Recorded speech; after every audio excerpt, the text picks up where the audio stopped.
All right, everybody, welcome back to another deep dive with yours truly. Hey, everyone. So today we are going to be looking at a character that uh, I'm sure almost all of you know, Yeah. Ebenezer Scrooge Oh, from sure. A Christmas Carol by Charles Dickens. And, uh, I was saying before we started recording that it's pretty amazing to me how this story and this character have really sort of transcended, the book itself and become a part of like our larger culture, right? Yeah, I mean, you say the name Scrooge and everybody knows exactly what you mean. Yeah, exactly. And so we got a ton of really fascinating material from you guys, listeners, about Scrooge Hmm. and some different ways to kind of look at him. And I thought, what a great topic for a deep dive because we all think we know him, Right. right? This grumpy old miser. But maybe there's more to him than meets the eye. So we're gonna, unpack that today. And yeah, I'm really excited to dive in. Yeah, me too. So let's start with that kind of iconic image we have of Scrooge, right? Yeah. Like, no warmth could warm, no wintry weather, chill him. I mean, Well, talk about icy. What do you make of that? Is it just about him being a miser, or is there something deeper going on? I think Dickie was definitely using Scrooge as more than just, a grumpy old man. Yeah. He's a symbol, he's an embodiment of the kind of societal apathy and the dangers of unchecked greed that Dickens saw all around him in Victorian England. Oh, wow. So Scrooge is like a walking, talking critique of Victorian England. Yeah, you could say that, yeah. Wow, I never thought about it that way. He's a way for Dickens to really kind of, hit hard on some of the big social issues of the time, like poverty and the way the poor were treated. Which is really interesting because we got some material about the poor laws of the time. Right. And, Dickens' point that they were deliberately made to be so miserable that it would deter people from seeking help. Yeah, that was the idea. Like, make it so awful that only the truly desperate will even try.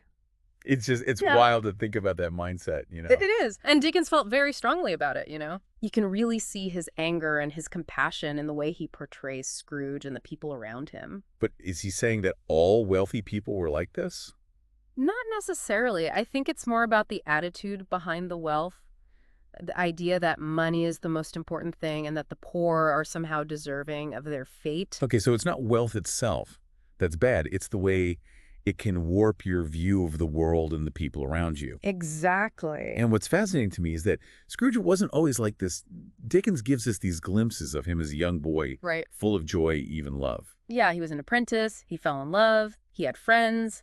And then somewhere along the line, something changed. Well, that's part of the mystery of Scrooge, isn't it? What happened to that young man? How did he become this cold-hearted recluse? So we're seeing him as a product of his environment, not just inherently bad. I think that's a big part of Dickens' message, that societal cruelty breeds individual cruelty, and that even someone who starts out good can be corrupted by the world around them. That's pretty deep stuff. Well, Dickens was a deep thinker. Yeah, he was. So, okay, let's talk about the ghosts because they're such a huge part of the story. Oh, yeah, definitely. And I have to admit, as a kid, they terrified me, Me too. especially the Ghost of Christmas, yet to come, right?